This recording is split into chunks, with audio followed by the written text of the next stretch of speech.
Peux-tu faire une vidéo sur le vapotage? Je suis vapoteur, j'aimerais connaître ton avis, merci.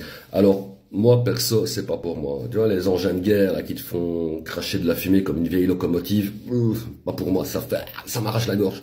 Elle est petite, là, tu vois, avec les petits pods, j'ai pas de plaisir à ça. J'ai testé, je préfère une bonne clope à l'ancienne, bien entubée, tu vois. Comme un vieux bonhomme que je suis, je préfère ça, quoi, tu vois. Bon, enfin, soit. Je vais vite quand même parler de la nicotine en vitesse parce que il y a beaucoup de gens, à mon avis, qui ignorent le fait que la nicotine est classifiée comme étant un psychotrope, donc comme le cannabisme. Eh ouais, c'est comme ça.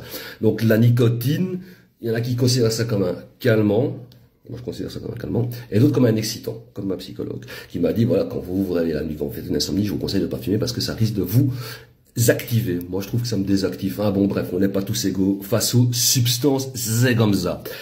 Ceci étant dit, quand on arrête la nicotine, on va ressentir des signes de sevrage, comme je l'ai dit, c'est un psychotrope, donc ce sera un petit peu commun aux signes de sevrage au cannabis. C'est-à-dire, on va avoir des étourdissements, des tremblements, maux de tête, anxiété et irritabilité, nervosité et agitation, difficulté à se concentrer, des insomnies, once again, avoir un appétit plus important, c'est peut-être le phénomène de compensation, je n'en sais rien, mais voilà, c'est comme ça, c'est dans la liste de l'atout, mais ça c'est bon signe parce que ça veut dire que les poumons se régénèrent, se soignent, et alors effectivement on peut ressentir un petit sentiment de dépression et forcément avoir du craving.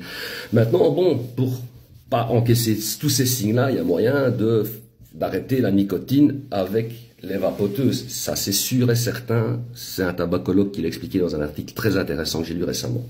Et il explique quand même qu'il faut se limiter à du liquide neutre, c'est-à-dire avec juste que de la nicotine, pas d'arôme style pomme, cannelle, framboise, cookies Oreo des bois, là, non, parce que c'est dans ça qu'il y a des substances, des molécules cancérigènes. Donc quand on arrête la clope, c'est pour arrêter la nicotine, mais aussi arrêter de s'enfiler du goudron plein les poumons, quoi, pour éviter d'avoir le cancer. Donc il faut choisir donc un liquide neutre, avec un certain dosage de nicotine, le diminuer au fil des semaines, des mois, pour arriver à 0, pour pas trop se choper les signes de sevrage, effectivement, et ne pas mettre là-dedans des goûts un petit peu abracadabantesques, je vais le dire comme ça, parce que sinon, en fait, on n'a rien arrêté du tout et on continue à s'enfiler de la merde dans l'organisme. Je vais le schématiser comme ça, le vulgariser comme ça. Voilà, j'espère que j'ai quand même un petit peu répondu à ta question. Si tu as besoin de précision, n'hésite pas à me faire signe.